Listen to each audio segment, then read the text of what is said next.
Naranasan nyo na bang humiga ng alas 11 ng gabi pero hindi makatulog hanggang alas 3 ng madaling araw? Marami rin po ba sa inyo ang nagigising sa madaling araw at hindi na muling makatulog magandang araw? Ako po si Dr.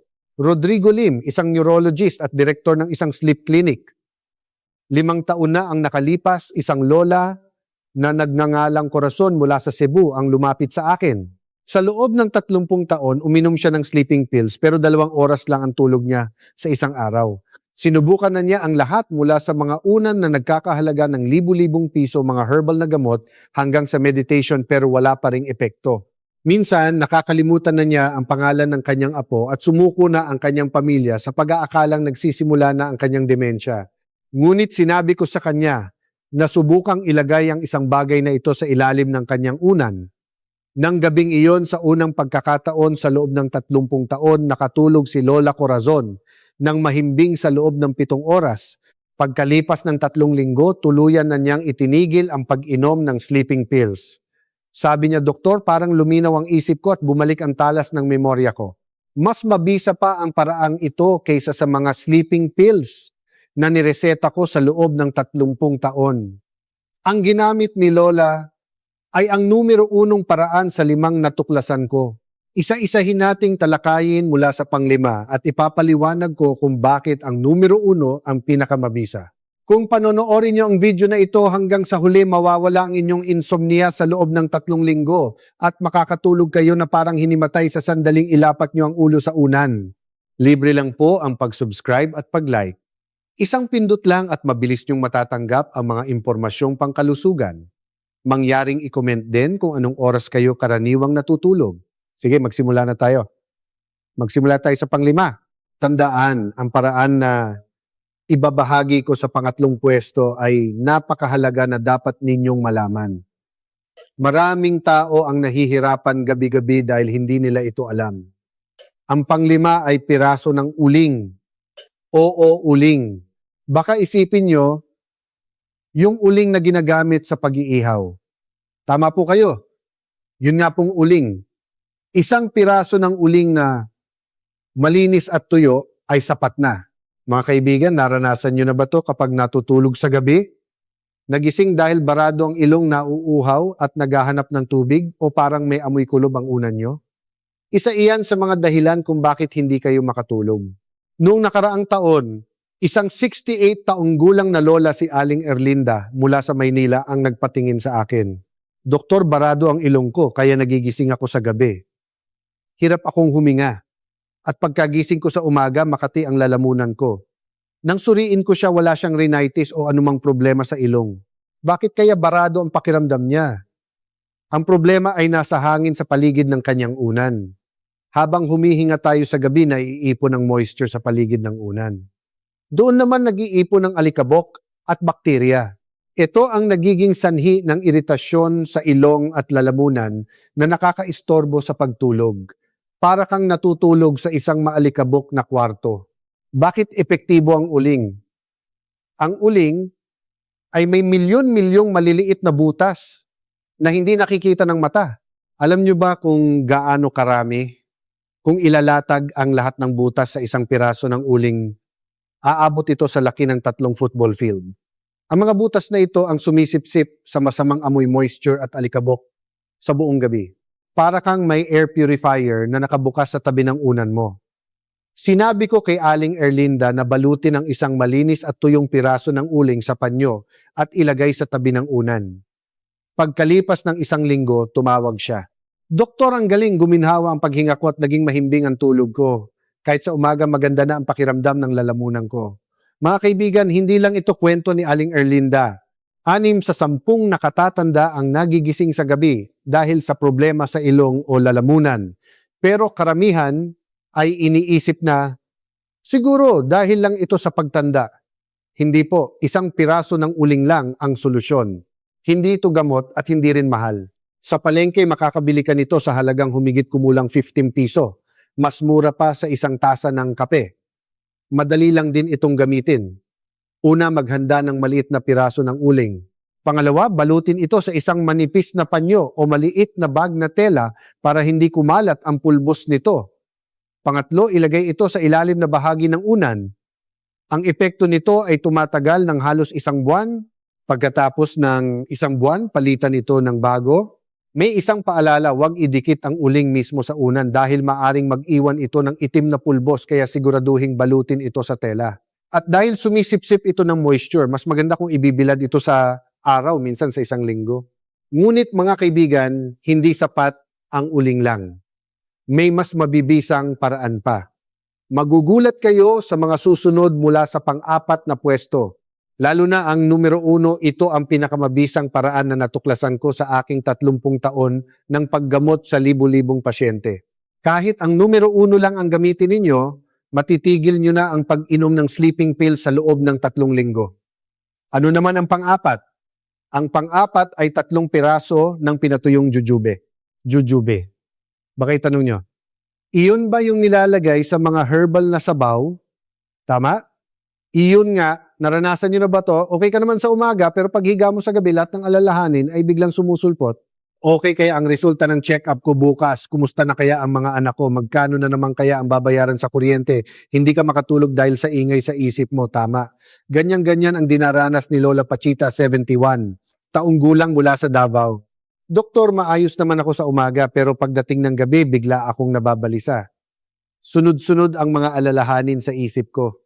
Hanggang 2:00 ng madaling araw, nakatitig lang ako sa kisame. Wala namang anxiety disorder o depression si Lola Pasita. Pero bakit sa gabi lang siya nag-aalala? Sa gabi, ang utak natin ay 3 beses na mas sensitibo kaysa sa umaga. Dahil tahimik ang paligid kahit maliit na alalahanin ay lumalaki. Tulad ng tunog ng orasan na mas malakas pakinggan sa isang tahimik na kwarto. Bakit epektibo ang jujube? Sa tradisyonal na medisina, matagal nang ginagamit ang jujube bilang gamot na nagpapakalma ng isip. Sa siyensya, ang jujube ay nagtataglay ng saponin at flavonoid. Mahirap man bigkasin pero sa madaling salita, ito ay mga natural na sangkap na nagpapakalma sa nervous system.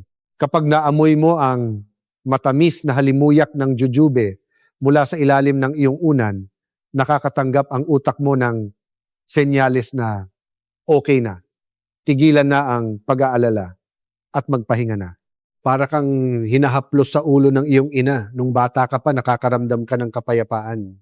Sinabi ko kay Lola Pasita na maglagay ng 3 piraso ng malinis at tuyong jujube sa isang maliit na bag na tela at ilagay sa ilalim ng unan bago matulog. Pagkalipas ng 3 araw, tumawag siya, Doktor ang galing. Habang naaamoy ko ang jujube, kumakalma ang pakiramdam ko. Nabawasan ang mga alalahanin ko at nakakatulog ako. 7 sa 10 nakatatanda ang hindi makatulog sa gabi dahil sa mga alalahanin. Habang tumatanda, dumarami ang mga problema. Pero hindi nila alam kung paano ito haharapin. 3 piraso ng jujube lang ang kailangan. Hindi ito gamot at hindi rin mahal. Sa palengke, ang isang supot na nagkakahalaga ng mga 150 piso ay sapat na para sa 1 buwan. 5 piso lang kada araw. Madali lang din itong gamitin. Una, maghanda ng 3 hanggang 5 piraso ng malinis at tuyong jujube na walang sira. Pangalawa, ilagay ito sa isang maliit na tibag o bag na tela. Pangatlo, ilagay sa ilalim ng unan at matulog. Kapag humina na ang amoy, palitan ito ng bago. Karaniwan tumatagal ang amoy nito ng 1 linggo hanggang 10 araw. Isang tip mas maganda kung gagamitin nyo ito kasama ng uling na nabanggit natin sa pang-5. Ang uling ang naglilinis ng hangin at ang jujube naman ang nagpapakalma ng isip kaya may synergy effect ito. Ngunit hindi pa rin sapat ang jujube lang. May mas mabibisang paraan pa. Lalo na ang pangatlo, tulad ng sinabi ko kanina, kailangan nyo itong malaman. Maraming tao ang nahihirapan dahil hindi nila ito alam. Kapag nalaman nyo ang pangatlo, mararamdaman nyo ang ginhawa na parang natutulog sa gitna ng gubat. Anong pangatlo? Ang pangatlo ay piraso ng cypress wood. Cypress wood. Maaaring magtanong kayo, ano yon? Ito ay isang uri ng kahoy na madali nang mahanap sa mga pamilihan ngayon. Tinatawag din itong hinoki. Naranasan nyo na ba to kapag nasa malalim na gubat ka, parang lumilinaw ang isip mo at gumaan ang paghinga? Kahit ang pag-amoy lang sa kahoy ay nagdudulot na ng kapayapaan. Iyan ay dahil sa phytoncide na inilalabas ng cypress wood. Ang phytoncide ay isang natural na sangkap na inilalabas ng puno para protektahan ang sarili nito. Sa madaling salita, ito ang panangga ng puno. Ngunit ang pananggang ito ay nagsisilbing gamot para sa tao. Isang 76 taong gulang na lolo si Mang Domingo mula sa Iloilo ang lumapit sa akin. Doktor, sa gabi naninikip ang dibdib ko. Hindi ako makatulog dahil sa bilis ng tibok ng puso ko. Nang suriin ko siya, normal naman ang kanyang puso. Pero bakit naninikip ang dibdib niya? Ang problema ay stress. Ang tensyon na naipon sa maghapon ay sumasabog sa gabi. Ang ating katawan ay may dalawang switch. Ang tension switch at ang relaxation switch. Sa umaga, dapat nakabukas ang tension switch at sa gabi, dapat nakabukas naman ang relaxation switch. Pero habang tumatanda, nasisira ang switch na ito. Kahit sa gabi, hindi namamatay ang tension switch. Bakit epektibo ang cypress wood?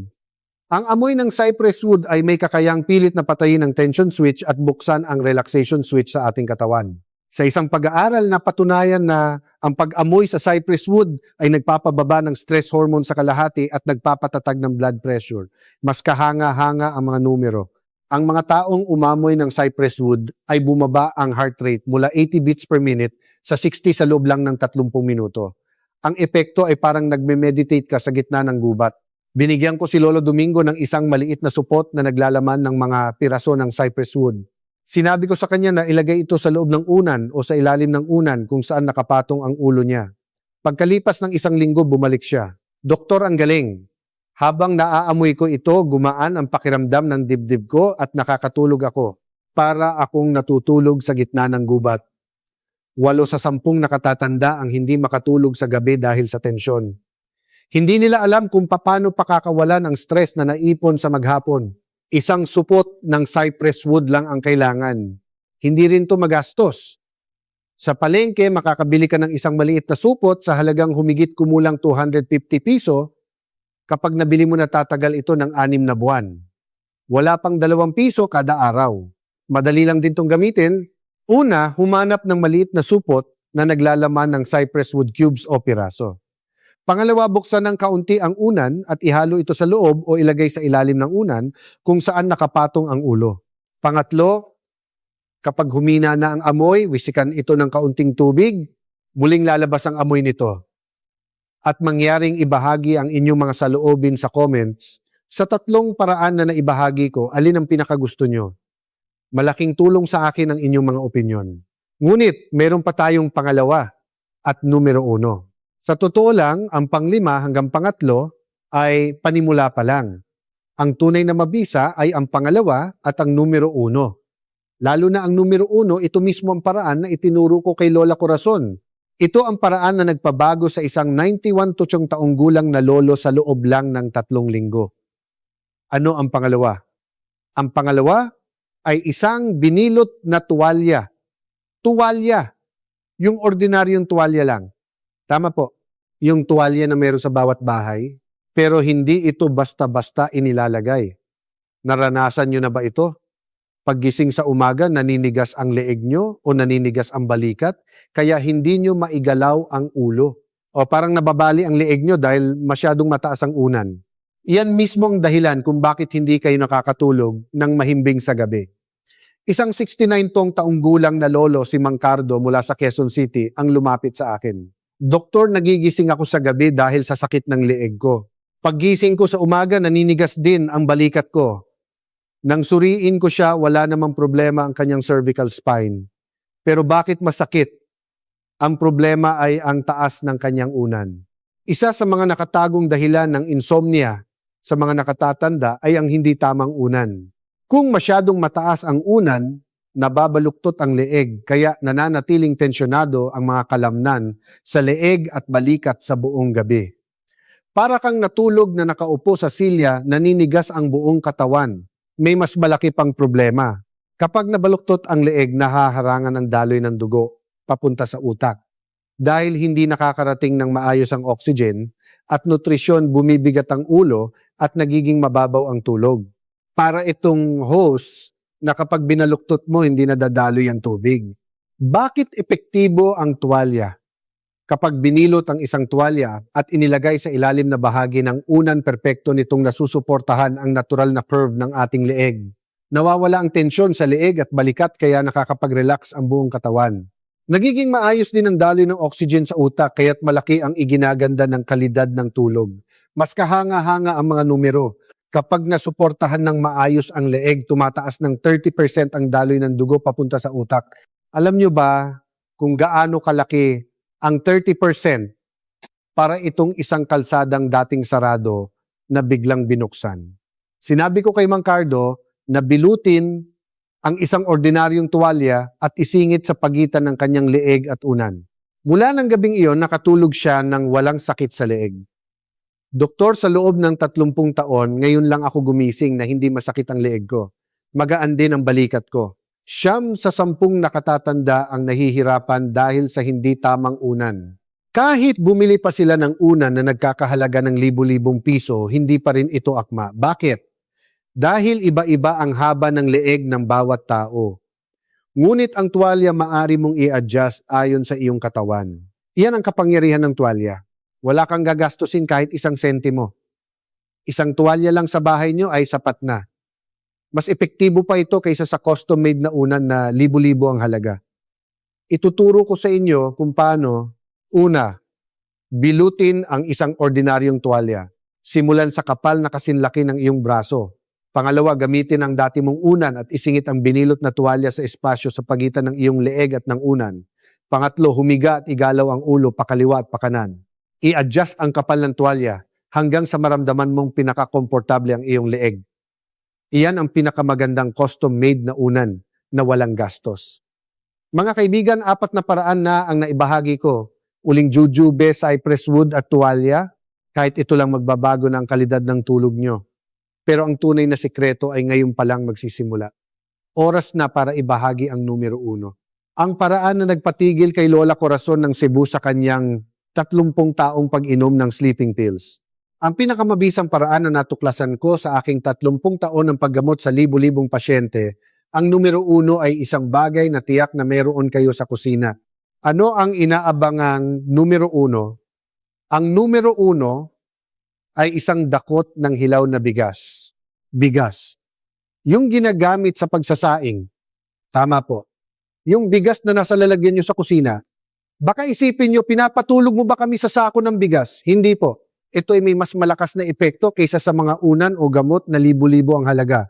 Mga kaibigan, ang maliit na supot ng butil na ito ay may 3 kahangahangang siyentipikong prinsipyo na lumulutas sa insomnia. Una, natural na acupressure effect. May malambot na bahagi sa likod ng ating batok kung saan nagtatapos ang buhok. Diyan matatagpuan ang isang mahalagang acupressure point na tinatawag na Feng Qi point. Kapag nanigas ang bahaging ito, nagdudulot ito ng sakit ng ulo at insomnia. Ang matitigas na butil ng bigas ay natural na minamasahe ang bahaging ito sa buong gabi.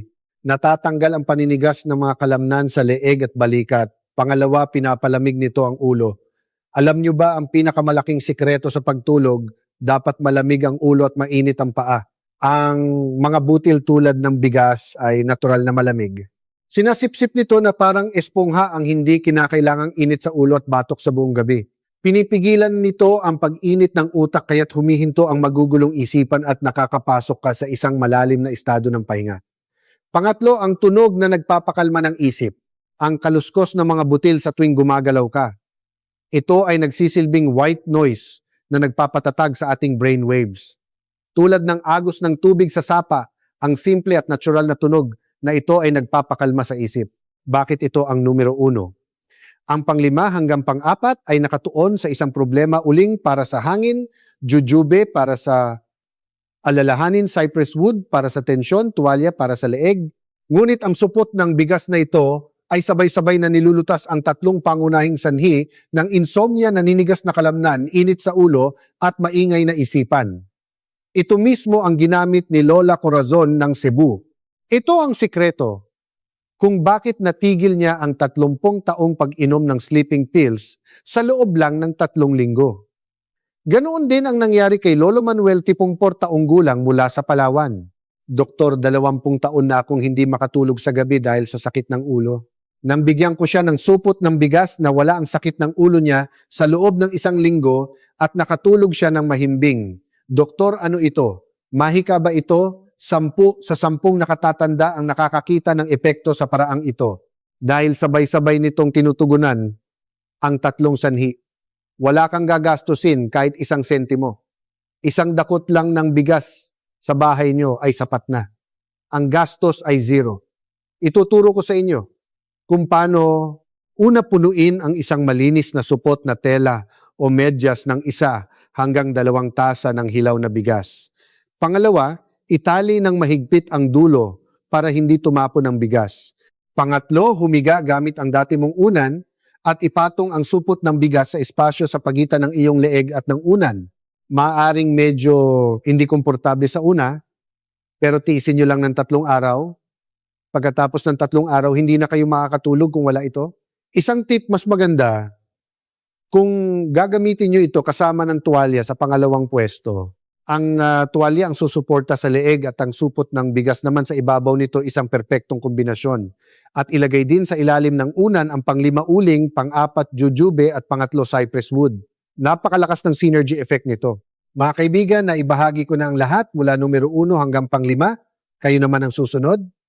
Mga kaibigan, ibuod ko ang 5 paraan na itinuro ko sa inyo ngayon. Pang-5 piraso ng uling naglilinis ng hangin sa paligid ng unan para guminhawa ang ilong at lalamunan. Pang-4, 3 piraso ng pinatuyong jujube. Pinapakalma ang mga alalahanin sa gabi para maging payapa ang isip.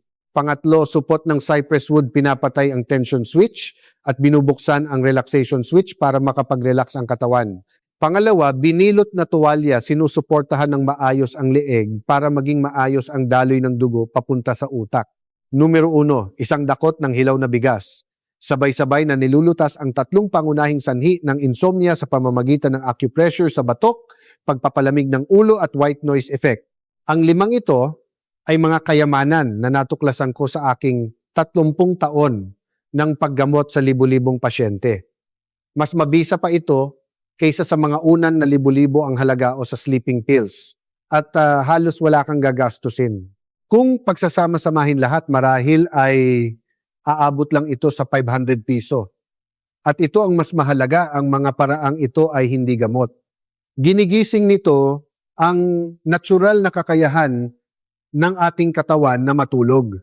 Kaya wala itong side effects at mas nagiging epektibo habang tumatanda. Simulan nyo ngayong gabi.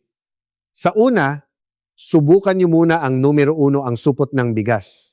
Pagkatapos ng 3 araw, kapag naramdaman nyo na ang epekto, idagdag ang pangalawa, ang tuwalya.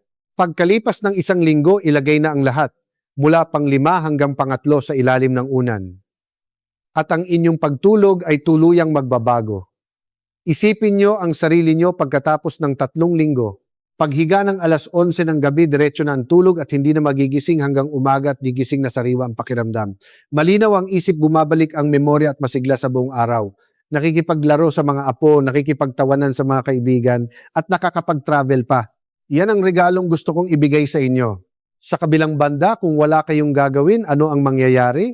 Bukas ng gabi, tititig na naman kayo sa kisame, pagod na namang kinabukasan, at pagkalipas ng 1 linggo, ganoon pa rin ang paghihirap nyo. Habang lumilipas ang panahon, lalong hihina ang memorya at lalong bibigat ang katawan. Nasa inyo ang desisyon. Pero gusto kong mapabuti kayo. Kaya ko ginawa ang video na ito. Kung nakatulong sa inyo ang impormasyong ito, mangyaring pindutin ang subscribe button. Patuloy ako maghahatid ng impormasyon para pangalagaan ang inyong kalusugan. Pindutin din ang like para mas marami pang tao ang makaalam sa paraang ito. At mangyaring i-share ang video na ito sa inyong pamilya at mga kaibigan. Ang isang share ninyo ay maaring magwakas sa gabing walang tulog ng isang tao. At panghuli, mag-iwan ng komento. Isulat nyo, magsisimula ako ngayon. Ang 1 linyang iyon ay magiging pangako nyo sa sarili at magbibigay ng lakas ng loob sa iba. Ano man ang inyong edad, taos puso kung sinusuportahan ang isang buhay na may mahimbing na tulog. Magkaroon nawa kayo ng mahimbing na gabi. Salamat po.